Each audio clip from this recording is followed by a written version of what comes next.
bendiga, señor alcalde, y noticias buenas en noviembre, fechas que no necesariamente son julio o octubre, lo que demuestra que siempre se está trabajando en la ciudad. Es increíble ver, por ejemplo, el diario El Universo en su página, la contraportada, Gran Guayaquil, y es: ingenieros montan árbol navideño con 18.000 luces LED, alcalde define plan para financiar casas, 2.000 trasladan esculturas. Es impresionante, alcalde. Gusto de saludarlo y felicitaciones, muy buenos días. Muchas gracias, buenos días a ustedes, a todos quienes me escuchan. Sí, en realidad hay gente que se preocupa de Guayaquil en julio, el día 25, y en octubre, el día 9. Nosotros esos 2 días más bien nos dedicamos a celebrar las fiestas de Guayaquil y trabajamos los 365 días del año. Así tiene que ser, para eso nos han elegido. De manera que ese es un mérito del equipo municipal, de las corporaciones, de las fundaciones, de las empresas municipales. Y sí, usted ha tocado algunos puntos y yo quisiera profundizar en uno, por favor, que es el del financiamiento a 20 años plazo, por favor, señor, de casas. Mire, yo le voy a pedir a los oyentes que me escuchen con atención. Vamos a dar lineamientos bastante específicos hoy que servirán de antecedentes para el lanzamiento oficial de este plan, que será muy pronto, y en él se detallarán con precisión todos los pasos a seguir. Pero ¿cuál es el fundamento de todo esto? Nosotros hemos legalizado aproximadamente 200.000 terrenos en la ciudad de Guayaquil. Legalizar es entregar el título inscrito, dar derecho de propiedad, tranquilidad, seguridad a esa pobre gente que estaba en pindinga sobre posibles desalojos, que dicho sea paso, nosotros no los hacemos. Legalizar no es un acto simplemente de solidaridad, de decisión política del alcalde. Para hacerlo, y es lo que cierta gente a veces no comprende, hay que cumplir con la ley, y específicamente con la ley 37 y con la ley 88, incluso reformada. De allí nace el derecho a legalizar, de allí nace el título de propiedad. Esos cerca de 800.000 ciudadanos, que son 200.000 terrenos en números redondos, tienen hoy su título. 200.000 terrenos, 800.000 ciudadanos. Sí, porque son 200.000 familias, digamos, a 4 personas por familia, son 800.000 personas. Okay. Que en una ciudad de 2,5 millones de habitantes y algo más, con la población flotante, ya puede darse usted una idea de la magnitud del trabajo que hemos desarrollado durante algunos años. Muy bien, pero el hecho es que esas 200.000 familias, más las 10.000 familias de mi lote, son el centro, el objetivo de este programa. Esas personas ya tienen en sus manos jurídicamente la propiedad de un terreno que no deben. Esto es muy importante, que no deben. El terreno está libre de deudas. Muy bien.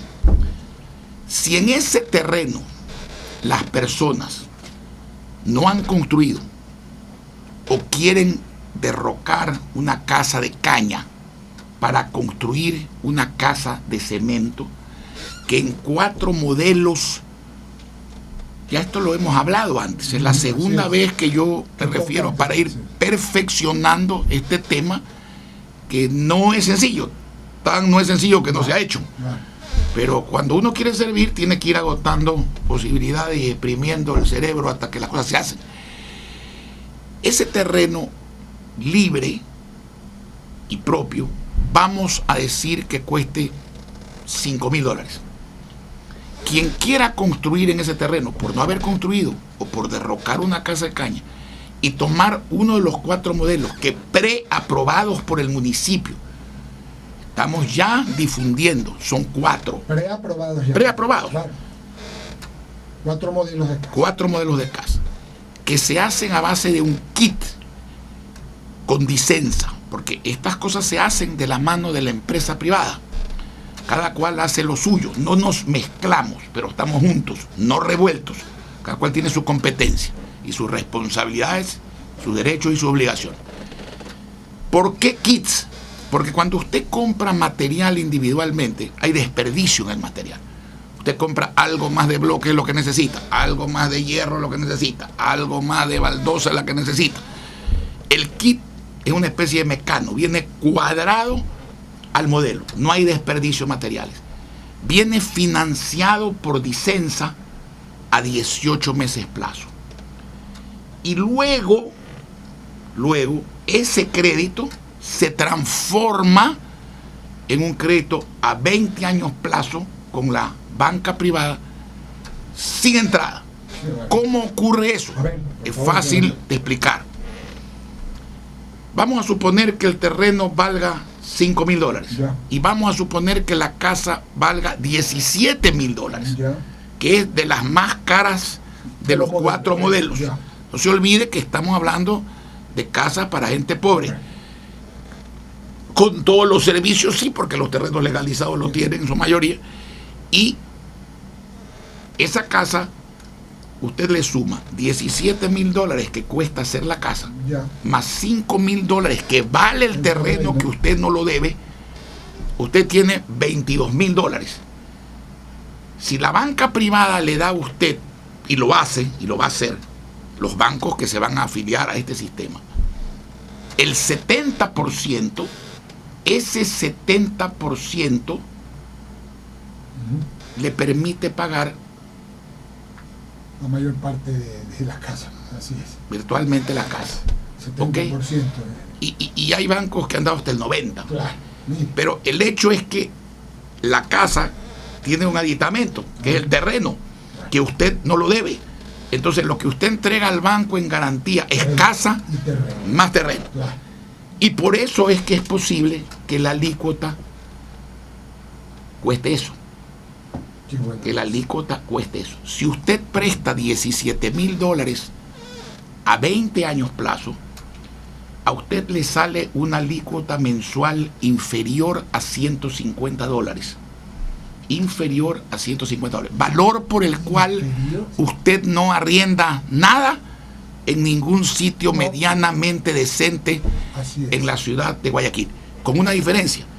El valor de la cuota de 20 años es fijo.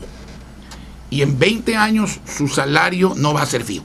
O sea que usted va a pagar cada vez con mayor facilidad los $150, que hoy día significan X porcentaje del salario familiar. Pero imagínese, con 2 personas que trabajen, ¿no es cierto? Usted está entregando una cantidad muy inferior al 25% de lo que le ingresa, que es lo que a nivel internacional se puede destinar a vivienda. Pero si 2 personas ganan o generan casi $800 al mes y tienen que pagar 150, seguramente es menos de lo que pagan en un arriendo que no les permite ni vivir bien, ni tener una propiedad, ni dejarla a sus herederos. Esto es en grandes rubros cómo vamos a actuar. Ahora, esto lo iremos difundiendo, lo iremos explicando, lo iremos implementando, pero esto será otro programa que haremos realidad, y siempre con el modelo de Guayaquil, que es ir de la mano con la empresa privada. Si cada cual hace lo suyo, si cada cual suma, el beneficiario a la larga es el conjunto de ciudadanos. De manera que así es como va a funcionar el programa. He querido explicarlo en grandes rasgos, aunque es bastante específica la explicación. Lo iremos anunciando con el devenir de los días y luego daremos las informaciones correspondientes en los centros de información. Sin duda uno de ellos será en las oficinas de Disensa, otros el municipio de Guayaquil, otros estarán en la banca que quiera intervenir en esto, y de esa manera vamos a concretar este programa. Señor alcalde, créame que es una muy buena cosa. El tema que usted acaba de decir, los intereses tan caros, los alquileres tan caros, perdón, son un problema, y de esta forma va a poder la gente, lo que dice usted es real, con un sueldo de $800 entre una pareja, pagar 150 realmente es una cosa que...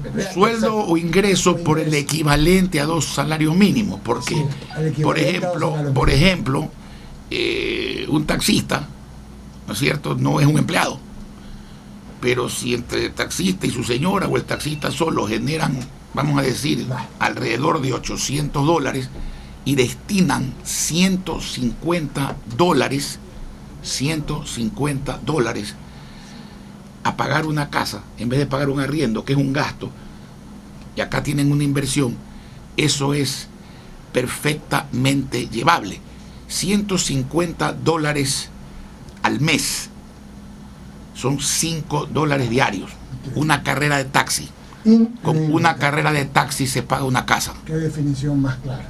Lo felicito, alcalde. Es una buena cosa y es un pensar socialmente. No me felicite a mí, felicita a los que van a recibir el beneficio. Más todavía. Y cuando lo reciban, porque hablar es fácil, hacer las cosas no es fácil. Sí, señor. Por favor, licenciado. Justamente, este es un tema, por supuesto que hablar de Guayaquil, señor alcalde, hablar de muchísimos temas, pero indudablemente impacta mucho esta información. Y yo quisiera hablar con usted sobre el tema del financiamiento. ¿Quiénes son? ¿Cuáles son las instituciones bancarias que realmente se van a mojar el poncho? Van a decir, vamos a hacer esto. No se van a mojar el poncho, van a hacer un negocio.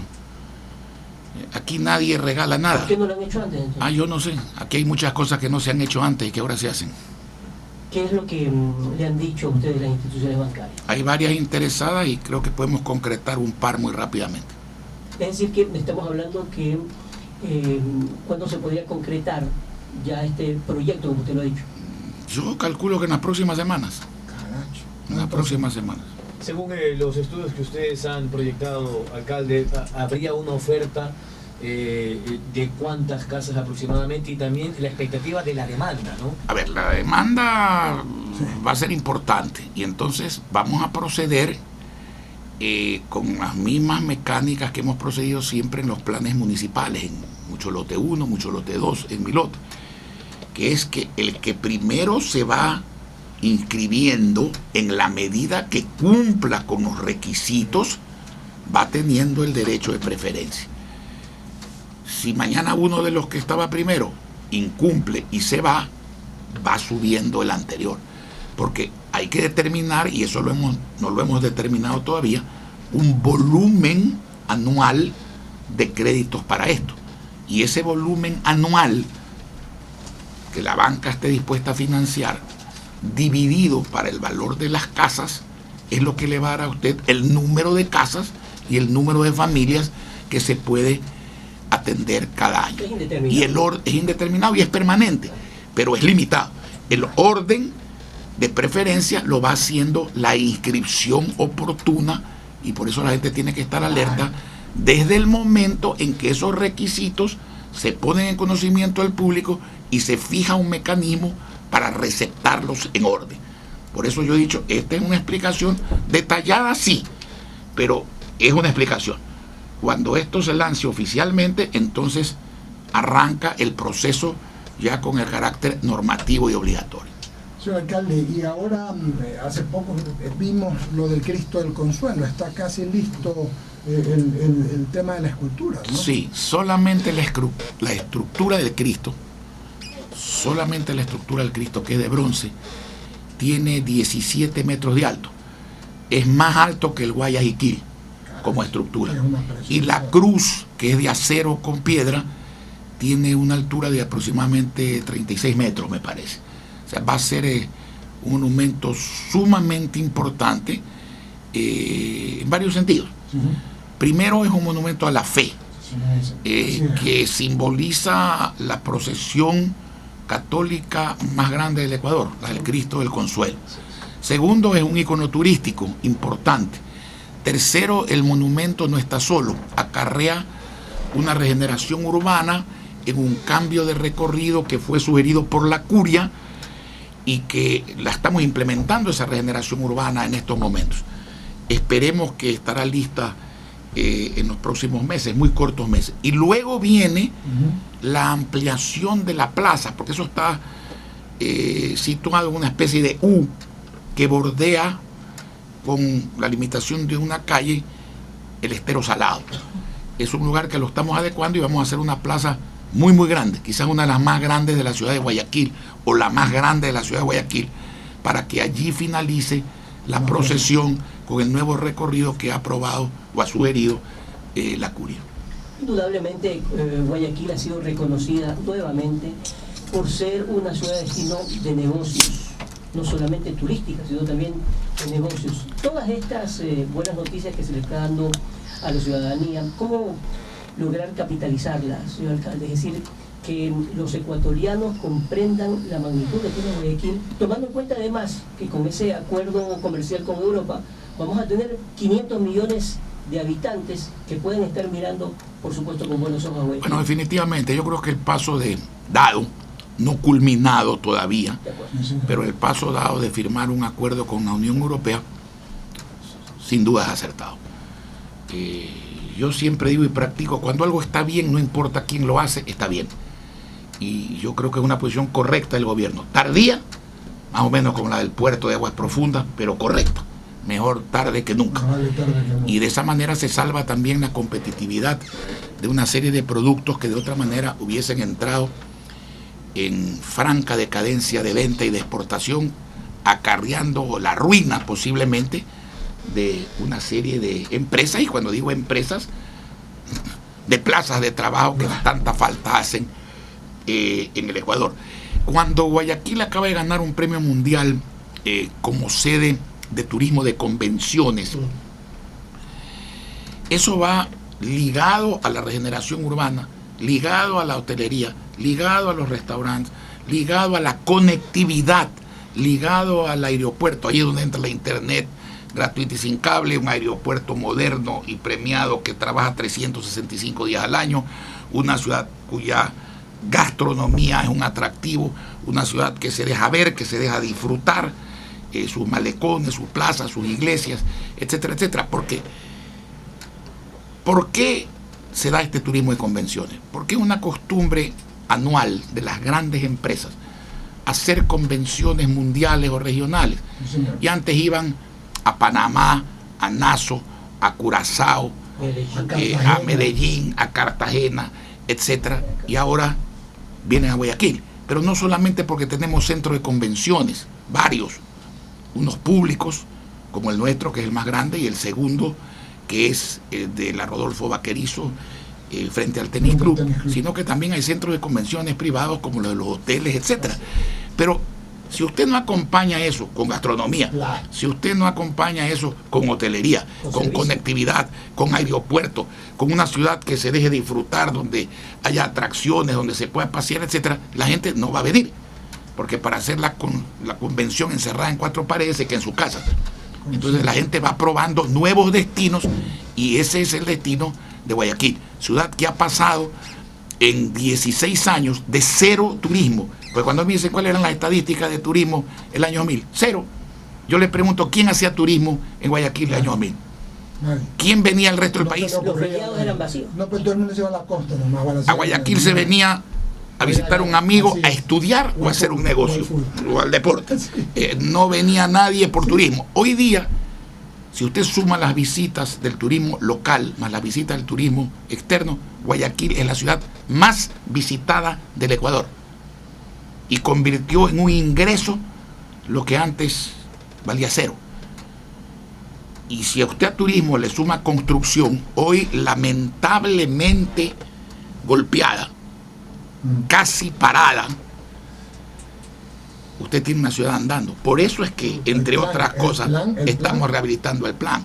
Porque eso es una Y industria también cuando hay crisis, entonces cuando la banca no tiene clientes que le paguen, y cuando las empresas no tienen materiales que vender, o los tienen y no tienen quien se los compre y se los pague, entonces todo el mundo, decía yo, exprime el cerebro y se crean este tipo de programas que nos permite a unos servir, a otros vender y cobrar, y a otros prestar dinero y cobrar. Y se reactiva la economía, sin promesas falsas ni milagros que... Yo soy católico y deben existir, pero en 70 años no he visto ninguno, por lo menos por aquí. 7 de la mañana con 47 minutos, acá le botes acá en el 99, a propósito de promesas, que algunas son falsas y otras son cumplidas luego, también sobre los milagros a nivel político electoral. Hoy hay mucho que escuchar. Ayer se inscribieron los candidatos a asambleístas por Guayas. ¿Cuál es la expectativa que tiene usted como líder del PCC y de Madera, en función de que la asamblea actual, que está por terminar, tiene solo en el caso de Guayas 4 asambleístas y 16 del país, 4 socialcristianos. Hoy con esta nueva lista, con gente nueva que se fusiona con quien ya ha estado al frente de la asamblea, como el doctor Cucalón y otros, ¿cuál es la expectativa en el caso particular de Guayas? Porque usted ha dicho que en la elección presidencial nadie gana en primera vuelta, pero bueno, en el tema de la asamblea ya es un asunto directo. ¿Cuál es la expectativa del cargo? Vamos a dar la elección 9 asambleístas, alrededor de 9. Alrededor de 9. Sí. Es un número interesante. Alrededor de 9, sí. Y a nivel de la asamblea en sí, a nivel total de la asamblea, ¿la expectativa también hay en otras provincias? Francamente no lo he calculado, pero yo creo que tenemos muy buenas expectativas en Esmeraldas, en Manabí, especialmente en el norte, en los ríos, no digamos en el Oro, donde está Carlos Falqués, en Tungurahua, donde está Luis Fernando Torres, en Bolívar con el coronel Tapia. Hemos hecho alianzas positivas en Pastaza, en Zamora, en el Carchi, en Morona. Hemos respetado la posición de apoyar a nuestros aliados allí, de manera que tendremos un buen bloque. Lo importante es para qué. ¿Para qué? Lo importante es para qué, porque hay otros que hoy día tienen un gran bloque. ¿Para qué? ¿Para qué? Sí. Porque si el resultado es malo, mejor es no tener ningún bloque. La idea es que el resultado sea bueno. Y nosotros tenemos objetivos claros allí. Democracia, nunca más el ganar una elección legítimamente, como la ha ganado el señor presidente de la República, debe convertirse en el vehículo, en el caballo de Troya, para apoderarse de todas las funciones del Estado. Eso no es democracia.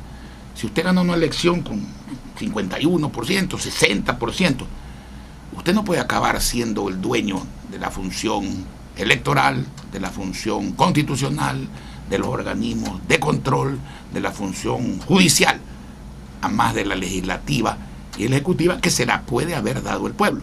Fíjense ustedes, en los Estados Unidos, Trump acaba de ganar la presidencia de la República y ha ganado el Senado y ha ganado la Cámara Baja. Y en los Estados Unidos, el presidente de la República puede nombrar, el suyo nombra, parte de la Corte Suprema de Justicia. Pero ¿sabe usted lo que no pasa en los Estados Unidos? Que al presidente se le ocurra llamar a la Corte Suprema de Justicia a ordenar y manejar la justicia. Y si se le ocurriera llamar, y no hemos sabido, no había noticia en ese sentido, que yo haya conocido al menos, el juez le va a decir: usted se ha vuelto loco, mi amigo, no obedece. Entonces, hay que lograr, por conciencia, por calidad de persona, pero con prohibiciones legales, que ese totalitarismo se instaure. Antes se criticaba que el Tribunal Electoral, entonces se llama Tribunal Electoral, se llama Consejo Nacional Electoral, está en manos de los 7 partidos más votados. ¿Qué es más democrático que eso? Partidos que no se ponían de acuerdo porque tenían intereses encontrados. Hoy día el remedio revolucionario resultó peor. Hoy día hay un solo partido que es el dueño absoluto, y no el partido. El dueño del partido es el dueño del tribunal. ¿No es cierto? Entonces, segundo objetivo, libertad. Hay que derogar la ley de comunicaciones. Algunos veo con preocupación que quieren reformarla. Hay que tener cuidado con los candidatos. Cuando la vanidad de los candidatos los hace pensar que se acercan al poder, empiezan a cambiar de idea porque quieren llegar para hacer lo mismo que el que ahora critica. Como decía Rosemena Monroy, la misma jeringa con distinto bitoque. Y lo que se trata es de sin jeringa y sin bitoque. La ley tiene que ser derogada. Si un periodista, y voy a exagerar, delinque, hay otras leyes, han existido siempre, que permiten sancionar al periodista. Esta ley es una ley mordaza que quiere asustar a los dueños de los medios, a los periodistas, para evitar que el pueblo, a través de esos medios, se exprese, proteste, aplaude, reclame, opine. Eso hay que derogarlo. Hay otras formas de libertad que hay que garantizar: la libertad de emprendimiento, la libertad de estudios. Aquí se habla de gratuidad en estudios. Ya a los jóvenes se les dice: si no estudias lo que el gobierno quiere, no hay cupo y no hay gratuidad. Entonces, no hay libertad, pues. Tercera cosa, la parte económica. desde el Congreso, desde la Asamblea, se pueden evitar muchas cosas. Se pueden evitar más impuestos. Y mire usted, algún día en esta misma radio, cerca del terremoto, yo decía, ¿qué busca el gobierno con subir los impuestos? Algo comprensible. Plata para atender el terremoto y también dinero para componer en parte los gastos dispendiosos que el gobierno ha hecho. ¿Qué va a obtener de ellos? Todo lo contrario, menos plata, y va a empobrecer a la gente a la que le saca la plata a través de los impuestos. ¿Quiere que hablemos de hoy día? Los municipios acabamos de sufrir una nueva merma en las asignaciones, que por ley les corresponde. Esa merma significa, en ciertos municipios, en el de Guayaquil no, porque mis reservas y el crédito me permiten suplir esa diferencia y no parar ni reducir la obra. Pero en el 90% de los municipios del país esto significa graves problemas. Pero vamos al otro. ¿Por qué ocurre eso? Porque los impuestos han bajado.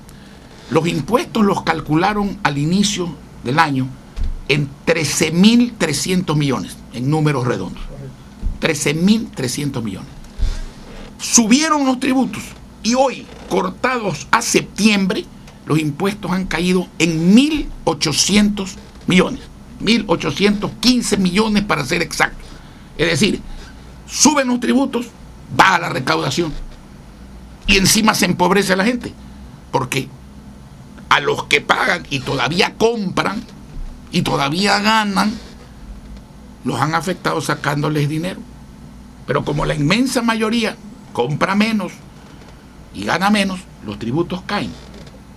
Entonces, ese tipo de cosas se impiden desde una asamblea independiente. Como esa asamblea tiene que impedir que la plata de los asegurados, no del seguro, porque aquí se dice muy fácil, el seguro social, más aún se ha llegado a la aberración de consolidar la deuda. Es decir, ¿por qué vamos a contar como deuda del Estado al seguro los 11.000 millones?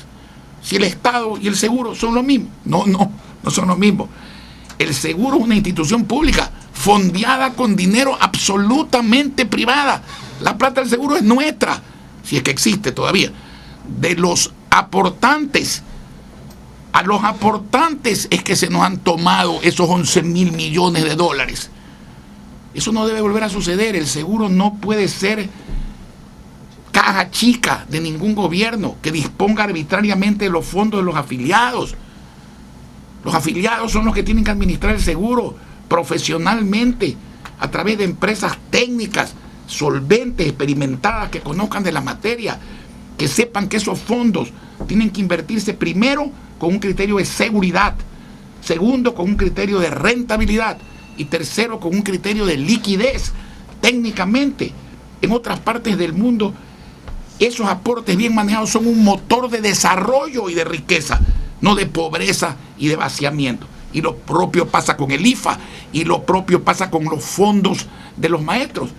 Vea usted los maestros ecuatorianos. Yo he combatido siempre las acciones de la UNE. Pero hoy que les han quitado su derecho a asociarse, estoy en desacuerdo con eso, porque en el siglo XXI, ni en el XX, ni en el XIX, usted no le puede quitar el derecho de asociación a la gente. Una cosa es que el asociado lo haga mal y otra cosa es que tenga derecho a asociarse. Y además, ese fondo que aquí manejaban los maestros, en la avenida Terminal Terrestre Pascuales, donde nosotros hemos hecho muchos miles de casas, también los maestros han hecho con esos fondos muchos miles de casas. Le han dado dignidad y techo a miles de maestros. Han movido la economía que hoy no se mueve. Han generado trabajo que hoy no se genera. Y eso tiene que protegerse, y eso se impide, ese abuso se impide en la Asamblea. ¿Se impedirá de la Asamblea? Sí, se impedirá porque vamos a tener mayoría. Sí, alcalde, eso iba. Y lo otro, los trabajadores del sector privado tienen el 15% de utilidades. ¿Quién es el gobierno para decir que las utilidades que reciben son muchas? Y para darse la calidad de trabajador privado. Y decir, a ver, usted ganaba en Claro $25.000 de utilidad, ahora va a ganar 8 porque me parece suficiente. Y la diferencia se la coge el gobierno, que el gobierno es trabajador. El gobierno es vago, es distinto, al revés del trabajo. ¿A título de qué se coge la utilidad de los trabajadores? Eso es lo que se tiene que acabar desde una asamblea. Y esas son las propuestas nuestras. Esa es la propuesta de la doctora Viteri. Esa es la propuesta de Mauricio Pozo. Y nosotros no nos caracterizamos por mentir. Nos caracterizamos por decir la verdad y por comprometernos, no prometer, comprometernos a cumplir como hemos cumplido cuando el pueblo nos ha dado la oportunidad de servir. Señor alcalde, ¿mayoría solos? No, no. Concertando con otros Esa es una partidos políticos. buena pregunta. Mayoría de oposición. Mayoría solos no va a tener nadie, ni el gobierno tampoco. Alcalde, Gracias a Dios. ¿Va a haber segunda vuelta? Yo le hago una pregunta. ¿Usted cree que el 18 de febrero vamos a estar mejor o peor que hoy día? Es una buena pregunta. Yo le voy a dar la respuesta. Desgraciadamente vamos a estar peor. ¿Usted cree que...? tanto así? Sí, no, yo no creo que cada día estamos peor. Digo. ¿Usted ha visto las estadísticas del desempleo? Sí. ¿Usted ha visto las estadísticas del endeudamiento? La liquidez. ¿Saben con cuánto recibió el presidente Correa el endeudamiento el año 2007? Con el 28 y pico % de endeudamiento frente al Producto Interno Bruto. ¿Saben cuánto está ahora? En el 50,08 en relación de endeudamiento del gobierno al Producto Interno Bruto del país. ¿Sabe usted cuál es la relación de Guayaquil? Guayaquil tiene como Producto Interno Bruto el 20% del Producto Interno Bruto nacional. Menos de 20.000 millones, por lo tanto. ¿Usted sabe cuánto debemos? 180 millones. Menos del 1% en la relación de endeudamiento del gobierno de Guayaquil con el Producto Interno de Guayaquil. El gobierno tiene 50,08. Recibió el país con más empleo y con menos desempleo y menos subempleo. Hoy día, si usted suma el desempleo y las varias fórmulas, ¿no es cierto?, de subempleo que tienen, estamos en 60,6% de desempleo y de subempleo. Ahora han creado una categoría que se llama empleo no remunerado. Escúcheme bien, empleo no remunerado. Yo pregunté, ¿y eso qué es? Porque no conozco Voluntario. un empleo no remunerado. No, es el ama de casa. Entonces, está muy bien que le reconozcan al ama de casa su importancia y su papel vital en la sociedad y en la familia. Pero si el ama de casa no gana nada, no tiene un empleo, por ser ama de casa no tiene ingresos. Al revés, tiene gastos. Entonces, el ama de casa la ponen ahí como un empleo no remunerado con una estadística del 8 y pico %. Imagínese usted un hogar, el marido sin empleo y el ama de casa solo como ama de casa sin empleo, pero en las estadísticas figura como empleo no remunerado. Aparte de que sacan de las estadísticas al que tiene un número de meses buscando empleo, ya no lo ponen como desempleado, sino que dice, usted es vago, no quiere trabajar. ¿Cómo no quiere trabajar? O sea que porque usted no encuentra empleo en 3 meses, usted es vago. Aquí hay gente que tiene 1 año buscando empleo y no lo encuentra, y ya no está en las estadísticas. Esa es la verdad de la milanesa, mi querido. Entonces yo le pregunto, ¿usted cree que el 40%, 4 de cada 10 ecuatorianos, va a votar el día 18 de febrero porque esta situación de hoy, que será peor en febrero, continúe por 4 años más? Yo no creo. Y si no hay 40% de voto a favor del candidato del gobierno, no puede haber segunda vuelta. Pero no puede haber ganancia en primera vuelta, es decir, habrá segunda vuelta. Señor alcalde Doménica Báez con la pregunta. Alcalde, buenos días, gracias por estar con nosotros. Algo súper importante para la ciudadanía es que el día de hoy la ATM va a iniciar una capacitación a 4.500 No hemos pasado el tiempo, pero conductores le voy a responder a esta última de la pregunta. transportación pública para obviamente mejorar el servicio a la ciudadanía con capacitaciones y talleres. Por supuesto, y así tiene que ser. Cuando nosotros hacemos educación y hacemos computación y libros gratuitos y tablets y internet gratuito y sin cable y programas como Get Abstract, eso no se puede hacer sin ir de la mano con los maestros.